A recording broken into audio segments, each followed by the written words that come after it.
Good afternoon. The National Assembly of Wales is now in session.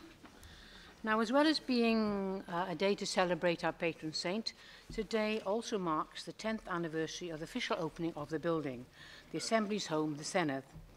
Many of you were here 10 years ago when the Senedd first opened, and some of you have continued the privilege of representing the people of Wales, or hopefully you will have the privilege of serving them 10 years from now. Now, the Senedd has established itself as one of the most distinctive buildings in the country and as an integral part of Welsh public life. We've welcomed through our doors 1.3 million visitors from Wales, the UK, and much further afield, and we've conducted nearly 30,000 tours. The building has hosted many major events, including the Wales national rugby team's Six Nations Grand Slam celebration and the homecoming of the Welsh Olympians and Paralympians. Now, whilst this is a place that the people of Wales come to visit and celebrate national achievements, it is primarily a space for the Assembly to debate, consider and make decisions about the future of our country. Decisions rooted in the principles of accessibility and transparency, which are also represented by the very fabric of this fine building. And now we move to the first item this afternoon, which is questions to the First Minister. And first is Roger Glyn Thomas. Awn naif y Prif Weinidog ddatganiad ynglyn ag amseroedd aros rhwng atgyfeirio a thriniaeth yng Ngorllewin Cymru. Wy'n erbyn I bob claf gael I weld yn ôl trefen blaenoriaeth clinigol ac o fewn targedau Llywodraeth Cymru ar amseroedd aros. I helpu gyda hyn, ni wedi sefydlu'r rhaglen gofal wedi gynllunio dan arweiniad clinigwyr mwyn datblygu systemau canaliadwy.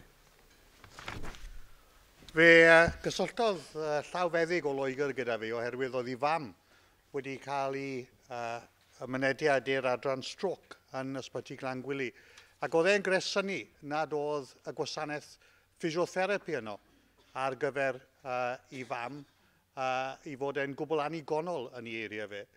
Wedi hynny, mae llawer iawn o'r staff a chleifion a theuluodd cleifion wedi cysylltu gyda fi oherwydd I bod hi'n amlwg o ran triniaeth orthopedic fod cleifion yn cael ei cyfeirio yn y lle cyntaf tuag at yr adran physiotherapy yn lle cael ei cyfeirio at yr adran llawfeddig ac oherwydd hynny mae adnoddau physiotherapy yn bryn iawn yn ardal bwrdd iechyd Hywel Dda. A wnewch chi siarad gyda y Gweinidog a'r Prif Weinidog sy'n gyfrifol am y materion yma mwyn sicrhau fod yr arfer yma yn dod I ben ac fod cleifion yn cael y driniaeth heiddiannol yn ysbyty Glangwili. Fel bydd yr aelod yn gwybod, ddim yn ymwybodol o'r pwynt wedi codi, ond bwysig dros ben bod hwn yn cael ei ystyried. Byddai'n gofyn i'r Gweinidog I sgrifennu at yr aelod mwyn wrth gwrs I ateb y cwestiwn wedi codi yn y siambr o Pnawn. Paul Davies. Diolch Llywydd. Prif Weinidog, un ffordd o fynd i'r afel ag amseroedd atgyfeirio thriniaeth yng Ngorllewin Cymru yw mynd i'r afel a phroblemau recrwtio a chadw staff yn yr ardal. Mwyn mynd i'r afel a'r problemau recrwtio yma, mae'n bwysig sicrhau fod yna nifer priodol o leoedd hyfforddi ar gael I ddoctoriaid a nyrsys. Yn yr amgylchiadau, gallwch chi ddweud wrthon ni beth I chi fel Llywodraeth wedi wneud I sicrhau hyn, a gallwch chi hefyd ddweud wrthon ni faint o leoedd hyfforddi ychwanegol sydd wedi ei greu yn y flwyddyn diwethaf er enghraifft. Wel, i'r dioniaeth, wrth gwrs, yw hwn ynglyn â sicrhau bod yna lefydd hyfforddi ar gael. Wrth gweud hynny, wrth gwrs, ni wedi gweld y nifer sy'n cael ei hyfforddi yn ysbyty treforus dros y blynyddoedd yn codi, a mae treforus wrth gwrs yn ysbyty pwysig I ardal Hywel Dda o ystyried y gwasanaethau arbenigol sydd yn yr ysbyty hynny. A ni'n gwybod, wrth gwrs, ynglyn â'r ffigurau yn Hywel Dda, bod yna mwy o gleifion yn cael ei weld, bod amserau aros yn mynd lawr 86% o leihad, enghraifft, yn y nifer o bobl sydd yn sefyll dros 8 wythnos am brawf diagnostig. Mae'n mynd lawr dros y flwyddyn diwethaf. Ac wrth gwrs, ni wedi gweld enghraifft lleihad yn y nifer sydd yn aros mwy o 36 wythnos, mwy o gleifion yn cael triniaeth dros am ganser, a hefyd wrth gwrs mwy o bobl yn cael triniaeth o fewn y targedau ni wedi seto ynglyn â chanser I hunan. So felly mae'r ffigurau ynglyn â Hywel Dda wedi gwella, ac wrth gwrs ni'n dal I weithio gyda'r proffesiwn a hefyd gyda'r colegau brenhinol mwyn ystyried pa gyfleon eraill bydd ar gael I greu llefydd hyfforddi ar draws Cymru. Question 2, William Graham. Thanks, Presiding Officer. Will the Minister make a statement on the Welsh Government's to attract biotech investment into Wales? Well, we've committed to make Wales the best possible environment for life sciences, innovation and business growth. Our life sciences strategy sets out our priorities to attract biotech investment into Wales, including funding, proposition strengthening and ecosystem development. I'm grateful to the First Minister for his reply. He'll be aware of rather critical comments recently, but he will also know that your predecessor was very keen that we should be a smart, small country. How important the attraction of this investment is to Wales, both for the future of this generation and future generations. Will the Minister outline what strategy he intends to employ to make sure this is another success? Well, the Life Sciences Investment Fund has to date made 11 investments into 9 companies. It has attracted considerable levels of co-investment and significantly raised the global profile of the sector in Wales as a thriving location for life science companies. On top of that, of course, the Life Sciences Hub has been developed. That's welcomed more than 5,000 visitors. It's facilitated more than 80 life science events and 850 meetings, whilst 81 member organisations have joined the hub. Aled Roberts. Diolch. William Graham has already referred to the Wales Audit Office report last week. That confirms that the successful tenderer for delivery of the fund was paid £207,600 for deals that were in the pipeline in October 2012, a further £480,000 thereafter. Finance Wales then asked for confirmation from the Welsh Government with regard to confirmation from the Minister that they should pay the additional sum that was being requested, but they refused to do so without confirmation from the Minister. The Welsh Government then went on to pay £370,800 directly to the successful tenderer, and that was only some £32,000 less than the contract allowed for had he been in position to sign the contract at the time originally intended. Can I ask whether or not the Welsh Government is in a position to explain the reasons for the totality of payments to the successful tenderer under the interim arrangements, and why no deductions were made to the tenderer, given that they were unable during that period to perform one of the key functions because there was no registration under the Financial Services Authority? Well, regarding the report itself, we will of course consider the report and respond in due course in a comprehensive manner. We now move to questions to the party leaders, and first this afternoon, Leader of Plaid Cymru, Liam Wood. Diolch. Dydd Gwyl Dewi hapus I bawb. Happy St David's Day to everyone.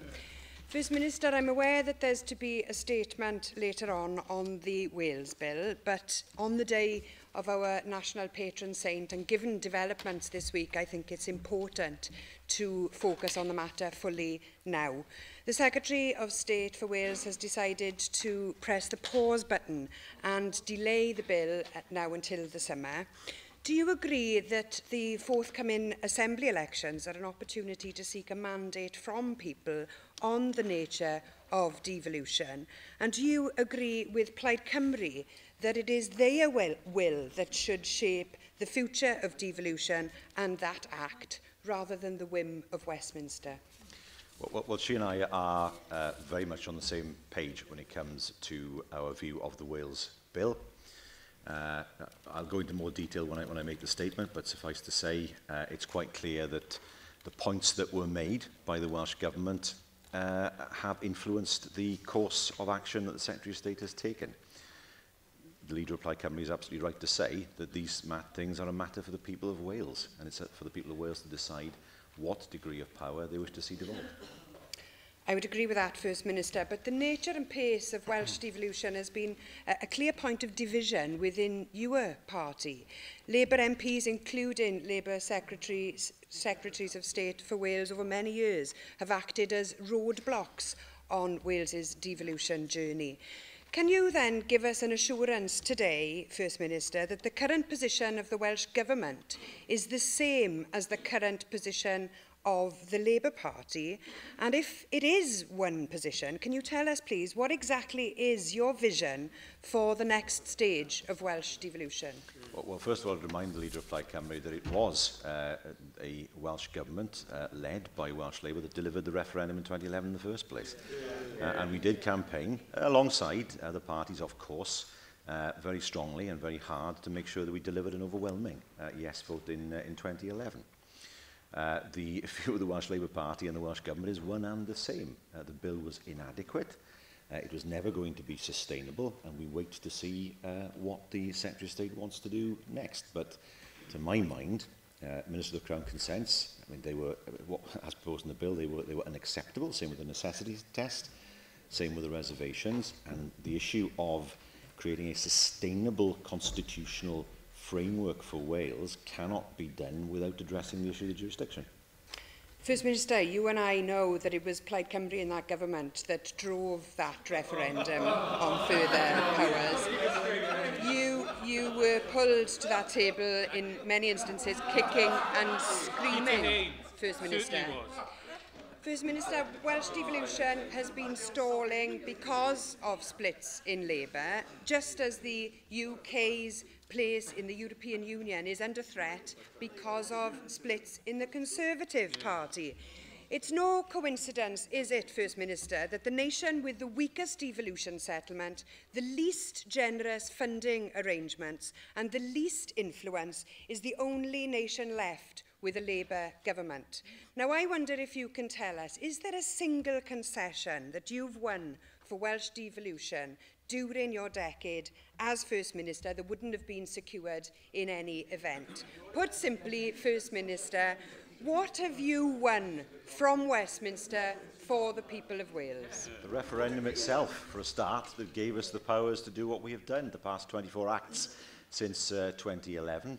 A large body of legislation proposed by government, a body of legislation that the Assembly itself was able to scrutinise properly, because we know that sound legislation has been the result.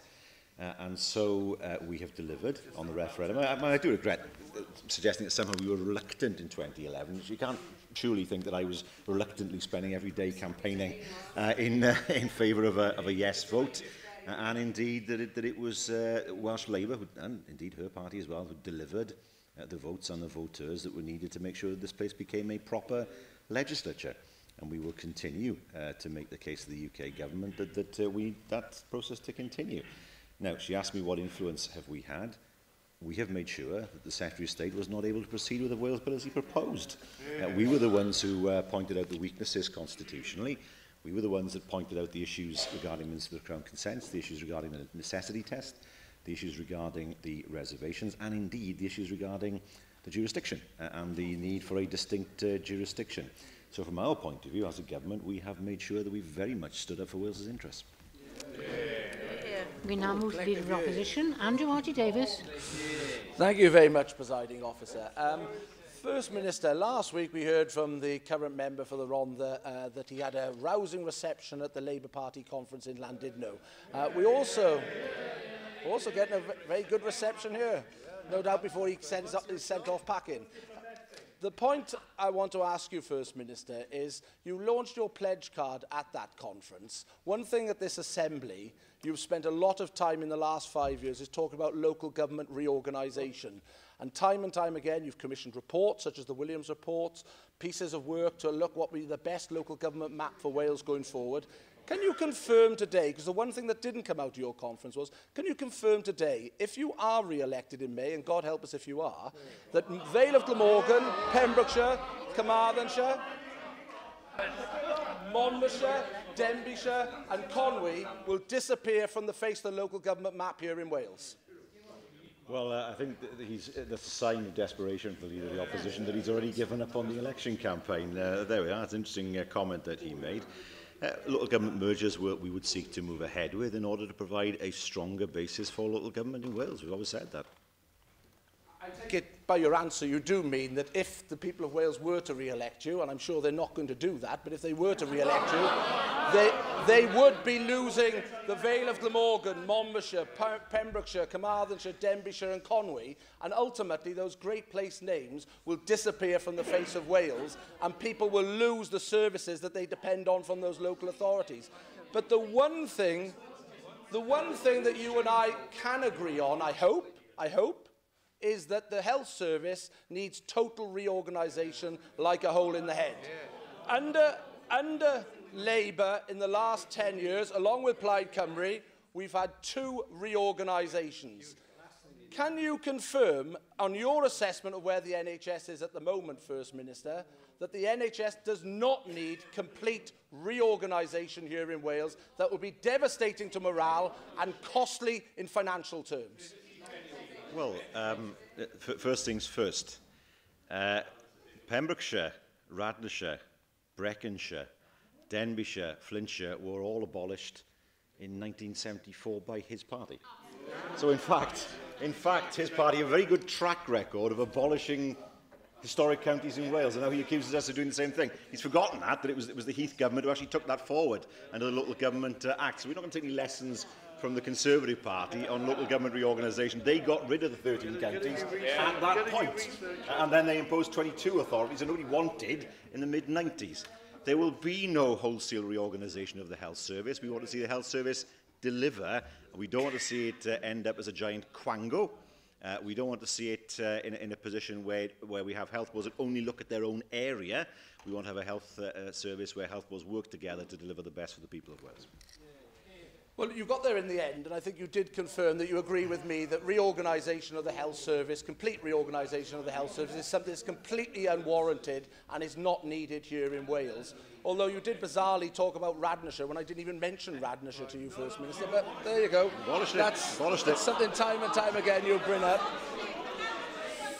Order. One of the other pledges you talked of coming out of your conference was the right to buy, the Help to Buy scheme that your government, 18 months after the UK government brought forward in England, actually brought into Wales. And you talked of this would give a leg up to home buyers in Wales.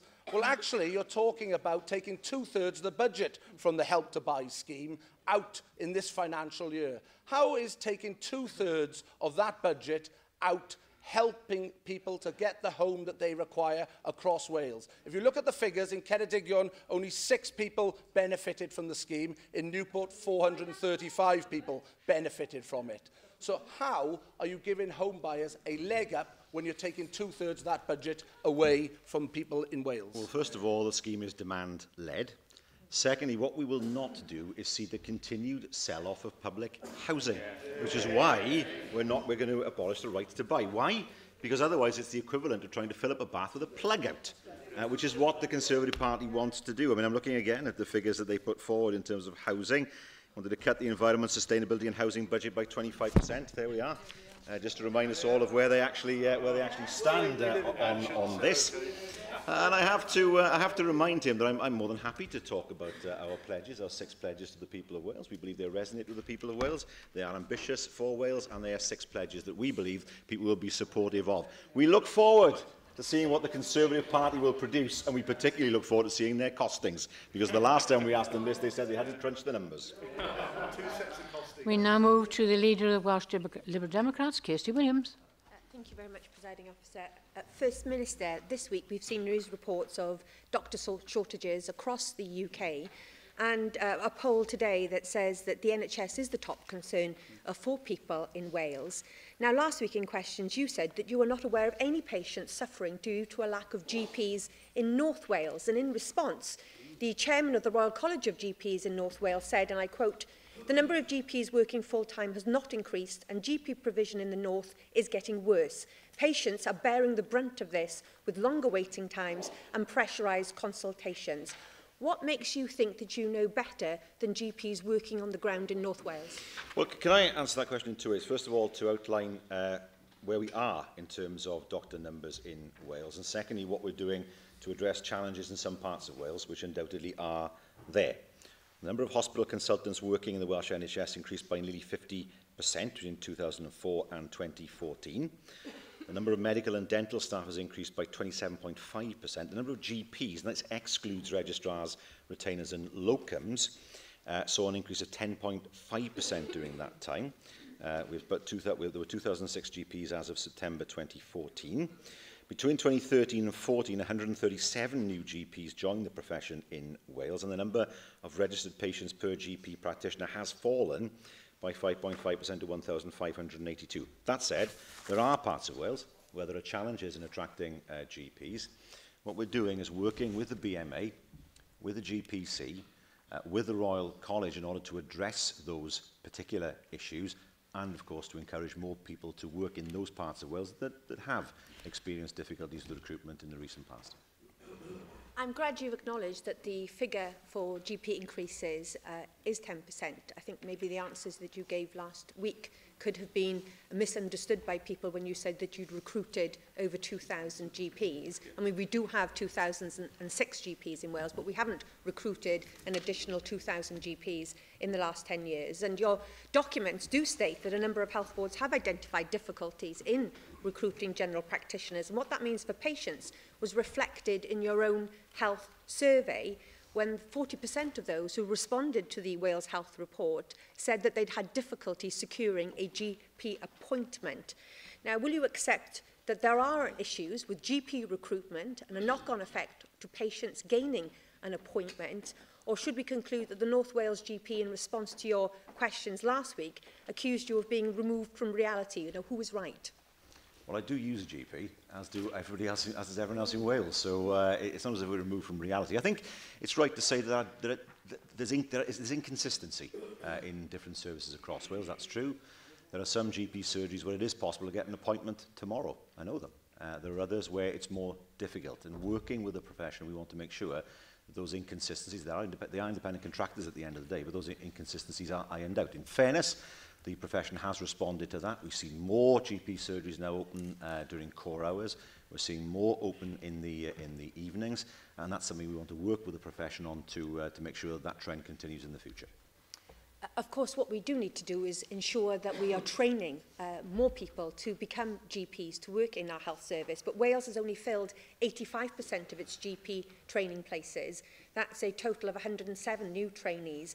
But based on expected future demands, we need to be training 190 new trainees every year. Now, given the difficulties of recruiting to existing training places and the fact that those training places will not meet future demand for general practitioner services, would you agree with me that potentially the problem is going to get worse for patients in Wales, not better? No, I take the point about ensuring that we can train as many people as possible, but the reality is for more than 50 years we have attracted doctors into Wales from other countries. It'll always be the case. It has been the case since that time. The key to recruiting more GPs is to create the environment for them where they can prosper, where they can innovate, where they can truly feel part of a community and working for a community. It's not about money.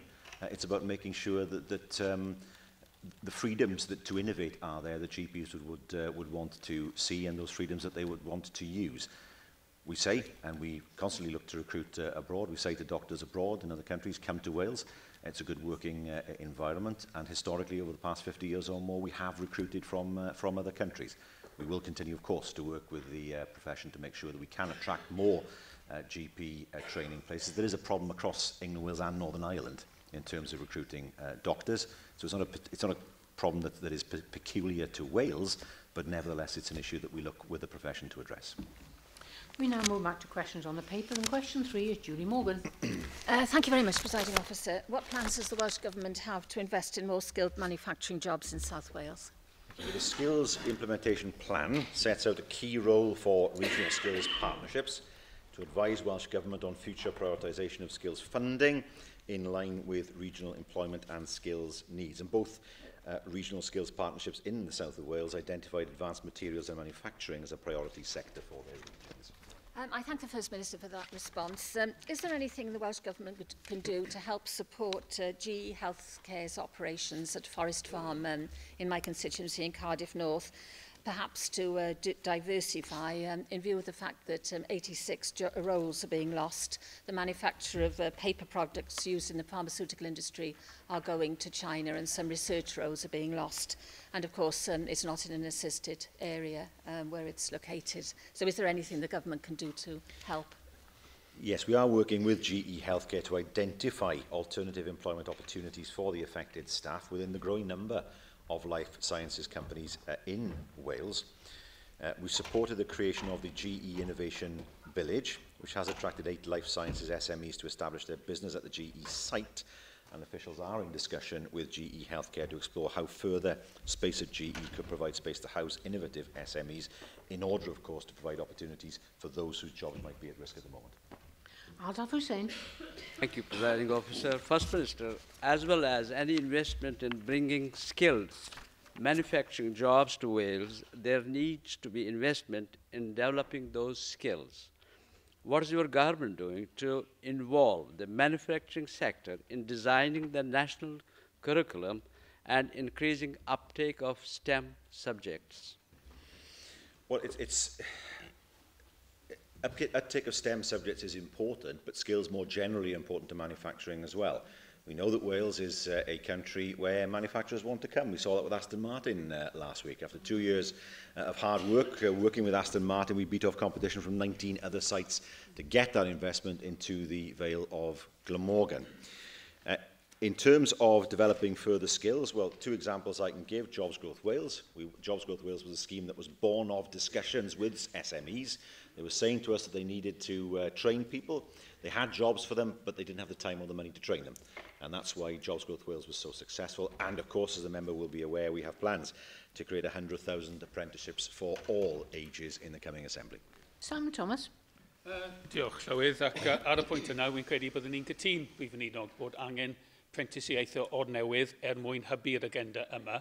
Fedwch chi felly fod yn glir, i chi newydd sôn am 100,000 o prentisiaethau, a'i 100,000 fel cyfanswm erbyn diwedd y cynulliad nesaf, sef gyda llaw yr un targed y Plaid Cymru, neu 100,000 ychwanegol ar ben ar hanner 100,000 sydd eisoes gyda ni. 100,000 yn ystod y bymledd nesaf o'r cynulliad, a mwy na hynny ni'n gobeithio. Beth sy'n bwysig yw bod ni'n sicrhau bod ni'n targedu rhywun o bob oedran, wrth gofio'r ffaith bod yn anodd iawn i gael jobyn am oes ddim rhagor, a felly mae'n bwysig dros ben bobl yn cael y cyfle i gael hyfforddiant yn ystod i bywydau gweithio. Eleni Parrott? First Minister, investments like the Aston Martin factory in St Athan are a fantastic opportunity for local people, so long as they can access the opportunities for training and development. But older apprentices have said to me that a barrier to them taking on an apprenticeship is the financial cost of doing so. What will the Welsh Government be doing in practical terms to make sure that apprenticeships are truly open to people of all ages? Well, that is what we intend to do post-May. Aston Martin's mentioned as an example. We have been working with Aston Martin in order to develop the skills that they need for the future. They're confident they can find those skills in the area anyway. And we will continue to work not just with Aston Martin, but with other companies in order to ensure that we understand what their skills needs are, and then, of course, to meet them. Christine Chapman. First Minister, investment in manufacturing brings with it the opportunities for good quality apprenticeships, and I do welcome Welsh Labour's commitment to 100,000 extra apprenticeships in the next Assembly term.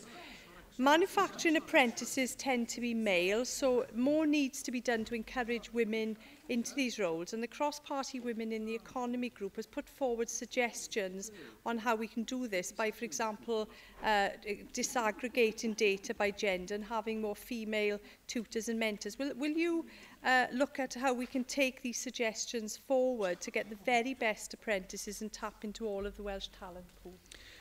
Absolutely, it's hugely important that in industries that are seen as, wrongly, as traditionally male, that we encourage more women and girls to go into those industries and into apprenticeships particularly. If I could give one example, if we look at the Airbus industrial cadets, this took 70 female students from schools across the north of Wales through a 10-week programme with the support of female Airbus mentors and role models. I think that's one example amongst many that can be rolled out further to make sure that that gender imbalance that undoubtedly exists in some sectors is addressed in the future.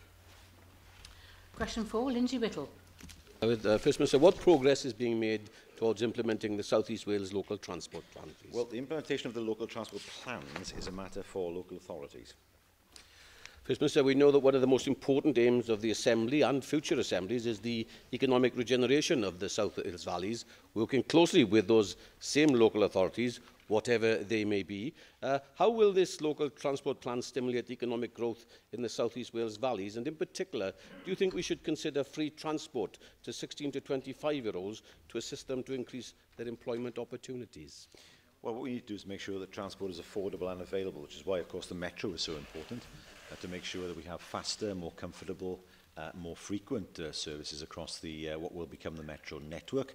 And I look forward to the UK government's contribution to the city deal particularly, which will help to regenerate and to assist large parts of the southeast of Wales. Mohammed Ashgar. Thank you, Madam Presiding Officer.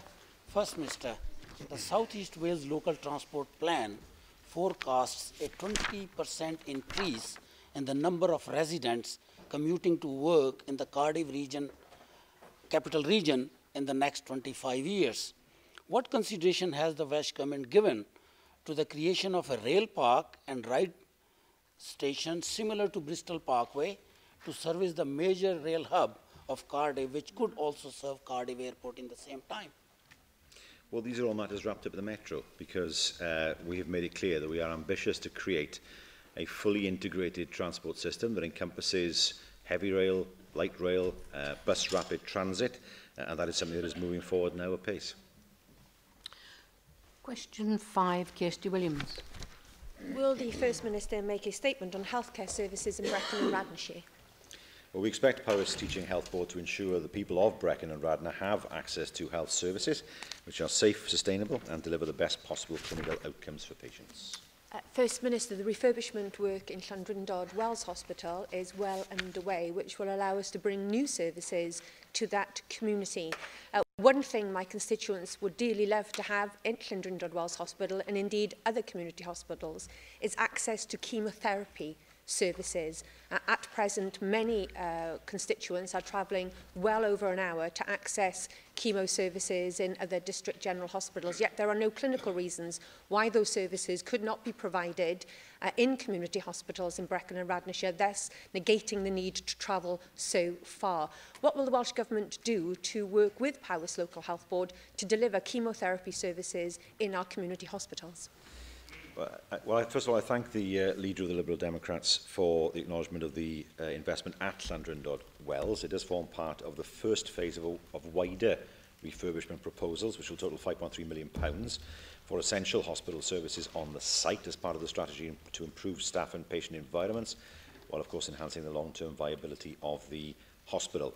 I will ask the Health Minister to write on the particular issue of chemotherapy. I don't know whether there are clinical reasons. She's told me that there aren't. Whether there are other reasons that prevent chemotherapy from being taken forward for certainly certain conditions on site, but I will certainly investigate that and make sure she gets a letter back. Simon Thomas.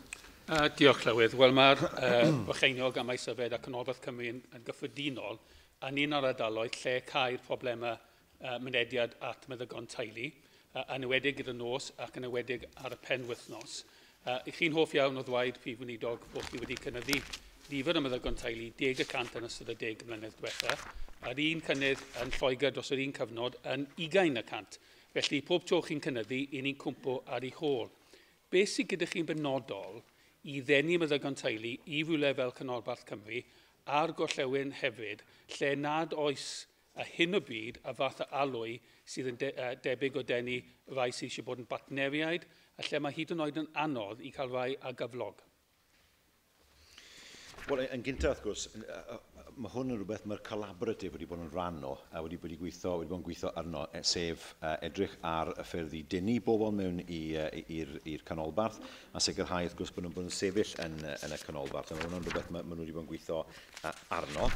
Mae'n bwysig dros ben os ni'n ystyried Powys enghraifft bod gwaith wedi cael ei wneud ym Machynlleth ar Dryn Newydd mwyn sicrhau bod y gwasanaeth yn parhau i'r poblogaeth i'r trigolion fyna. So lle mae yna materion yn codi ynglyn â rhai meddygfeydd, wedyn wrth gwrs mae'r bwrdd yn dod mewn i mwyn sicrhau bod y gwasanaeth yn cael ei gadw i bobl. Cos y ffordd mae'r system yn gweithio yw hwn. Mae'r meddygon teulu yn gontractwyr, mae lan i nhw i sicrhau bod nhw'n cadw at y contract i hunan, lle maen nhw ffili. Wedyn wrth gwrs mae'r bwrdd iechyd yn gallu ystyried dod i meddygon ar gyflog mewn mwyn sicrhau bod y gwasanaeth yn parhau. A dyna wrth gwrs beth sydd wedi digwydd yn y gogledd, yn ardal Prestatyn. Question 6, Janet Howarth. Thank you, Presiding Officer. Will the First Minister make a statement on actions taken by the Welsh Government to reduce flooding risk in the future? Yes, over the lifetime of this government, we will have invested over £285 million across Wales to reduce flood risk and strengthen our resilience to climate change. Thank you for your response, Minister. Could you please clarify these areas of concern for me? That your government will give full consideration to the work being carried out by Aberystwyth University's River Dynamics and Hydrology Department, which challenges current thinking on floods in Wales. That the work to rethink and remap the drainage systems in the upland forest around Llanrwst will proceed urgently. I'm told these drainage systems do date back to the 1940s. And you will be aware that one hydro power station is already capable of discharging 8 million tonnes of water into the River Conway. Another is planned. Will your government be calling in the plan for Conway Falls at the head of this river? Well, firstly, we can't obviously take the view of one person and one department and say that that necessarily is the only evidence in a particular area. What needs to be looked at is the weight of evidence. It's a matter for NRW to examine that. When it comes to flooding, especially around Llanrwst, I know that the people who live in Llanrwst have been happy to see the work that's been taken forward. I visited Llanrwst on New Year's Eve. It was certainly New Year's Eve or a few days beforehand. I saw the work for myself. I spoke to local councillors, and they were able to demonstrate to me how the flood defence schemes on the River Conway around Llanrwst had helped to make sure that Llanrwst didn't flood, particularly to the levels that it had in years gone by, particularly when groundwater was coming up through people's houses, against which, of course, there is no defence. Local authorities have the responsibility, of course, of dealing with flooding. They, of course, are able to bid for grant funding for flood schemes. They've done that successfully around Wales, and NRW, of course, are also there to advise as to how flood schemes should be taken forward. Alfred Jones. Diolch yn fawr. Gai yn ôl at datganiad yr athro Macklin ddoe ynglyn a diffyg yn ôl o bod Cyfoeth Naturiol Cymru ddim yn cymryd i ystyriaeth yr hanes llifogydd hanesyddol ar afonydd Cymru. Wel, mae dioddefodd etholwyr yn fardal un waith ac unrhyw ran arall y Gymru yn o lifogydd diwrnod San Steffan. Ac un o'r pethau amlwg iawn oedd profiadau pobl ar y daear a'i atgofion nhw o lifogydd cynt. A'r hyn sydd yn nodweddiadol mewn cyfarfodydd cyhoeddus dwi wedi cael ydy nad ydy'r swyddogion proffesiynol yn aml iawn ddim yn ymwybodol o hynny o gwbl. Felly dwi'n credu bod gan yr athro Macklin bwynt fan hyn, ydych chi'n ystyried bod anwybyddu tystiolaeth hanesyddol fel hyn yn dderbyniol ac yn arfer da? Wel, dwi ddim yn ei ddylanu am mas i fod yn arbenigwr yn yr ardal hyn. Beth fi'n gwybod yw, dwi ddim yn wedi gweld, fi'n deall bod y gwaith ymchwil hyn wedi cael ei wneud, dwi'n siŵr bod y gwaith ymchwil yn bwysig. A dwi ddim yn byrniadu'r gwaith yna o gwbl, ond un person i hwn a un grŵp o ymchwilwyr sydd wedi wneud y gwaith hyn. Mae'n bwysig i ystyried wrth gwrs y gwaith nhw wedi wneud, ac ystyried y tystiolaeth hynny, ond byddai neb yn erbyn i'r cyfeiriad i newid o achos un darn o waith. So felly beth sy'n bwysig nawr yw bod y gwaith yn cael ei ystyried, ac wrth gwrs bod y gwaith yn ychwanegu at y corff o dystiolaeth sydd yna nawr. William Powell. Diolch, Llawydd. First Minister, I'm sure you'll join me in applauding the UK government's last-minute change of heart in deciding, after all, to put in a bid to the EU Solidarity Fund for the relief of flood victims. I've been campaigning on this issue since just after the Boxing Day floods occurred, as indeed as my UK party leader. And I wrote to David Lidington and Liz Truss on this matter, both pro-EU ministers. It would appear that the current civil war within the government has at least enabled this wise decision to be agreed. First Minister, what can we now do to ensure that this much-needed money from the European Solidarity Fund, when it is made available, is directed to those who need it most, and that we have as little as possible caught up in the morass of UK administration in this regard? Well, we are in discussion with the UK government on this. The best way of securing the funding is to stay in the EU, clearly. I take a very different, his view and my view are similar, of course, on this issue. If the leader of the Welsh Conservatives had his way, the money wouldn't be there at all. and those people would not be helped. But certainly, staying within the EU, he says I like to debate it. I mean, this is the man who said he's not going to debate anything on the EU. But there we are. We're still waiting for the article he was going to write to justify why he's selling farmers down the river. But I accept that that's not the point on this occasion. It's important we stay in the EU to make sure that we're able to access that money to help our people. It's good of you to answer questions, First Minister. When he's sitting down, he's not actually asking you a question, so you don't have to respond. Question 7, Mick Anthony. Will the First Minister make a statement on the Welsh Government's priorities for small businesses in Taff Ely? Yes, wide-ranging support is available through our Business Wales service and via a range of business rates initiatives for businesses in the Taff Ely area and across Wales. Well, First Minister, your Welsh Labour pledges in respect of the renewal and extension of small business allowances have been very well received in the Pontypridd High Street and by small businesses. I suppose my concern is really of course we have many other small towns, Pontyclun, Tonnereville, Talbot Green, with vibrant communities of retail there. I wonder if you could perhaps outline to what extent that policy would benefit those small businesses and what the benefits might be to the high street in our small towns and of South Wales. Yes, indeed, it'll benefit. It'll benefit all those who qualify for the relief. We expect 3/4 of small businesses to be affected positively. We expect about half not to pay business rates at all. These are difficult times, particularly in the retail sector for SMEs. We are committed to assist our high street. That's why, of course, we're going to reduce taxes for small businesses. Andrew Archie-Davis. Officer. First Minister, obviously the Welsh Conservative have a long-standing policy on business rates to exclude all businesses with a rateable value up to £12,000 and taper that up to £15,000. For I think 9 years now we've been pressing a Welsh Labour government to try and implement such a business rate relief policy. Your member for Pontypridd touched on your policy that you announced at your conference. Can you explain, will it be as generous as the Welsh Conservative policy, or is it merely an extension? Is it merely an extension of what is currently in place, which is up to £6,000 business rate relief? His policy is. I just told you. He keeps on saying that his party has policies. I mean, what's odd is that he keeps on saying we have policies, I've just told you, and yet when I produce the document that his own party produced that shows the cuts they propose to make, that's not his policy. No, that's an old policy, that's not his policy. The reality is we have produced a policy that will be a benefit to small businesses across Wales. We have explained it and we have costed it. The small business owners of Wales wait to see what he will say once he's crunched his numbers. Question 8, Andrew Archie-Davis. Thank you very much, Presiding Officer. Will the First Minister make a statement on the action being taken by the Welsh Government to tackle cancer waiting times currently experienced by patients in South Wales Central? Well, I'll try to answer his 5th question. Cancer is a top priority for the NHS and our government, and we're continuing to make progress in the diagnosis and treatment of cancer. More people are being diagnosed with cancer in Wales, but more people than ever are being treated, and survival rates are at an all-time high. I'm sorry it troubles you that I've had 5 questions this afternoon. I think it's called democracy, First Minister. But I appreciate there's not much of that in the Labour Party. The Cardiff and Vale cancer wait times declined to 65% of patients who are diagnosed under the cancer urgent suspect route.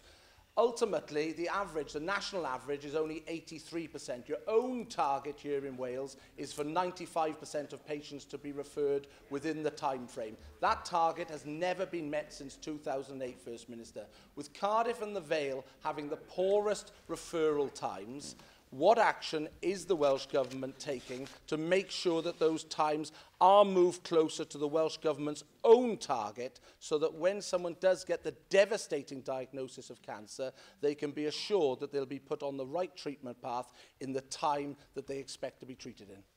No problem with him asking a number of questions. It'll be backbenchers who will feel that they're not able to ask questions. That's for another time. I mean, he asked a question about Cardiff and the Vale. I mean, Cardiff plays an important role in respect of specialist services, alongside more routine services for its local population. It does offer that service, so there is greater pressure on Cardiff and the Vale. For example, referrals over the last year have been 17% higher than the previous year. So Cardiff has needed to see and treat more patients. Nevertheless, there has been an improvement in performance for December of last year. A 10% improvement, in fact, at 71%. That's the best performance since May. And he talks about about figures for cancer waiting times in Wales. They have consistently been better than England. Yes, that's true to say we haven't reached targets because our targets are more ambitious. That much is true. But nevertheless, when it comes to cancer, we've consistently shown that if people want to get diagnosis and treatment, then the figures in Wales are better.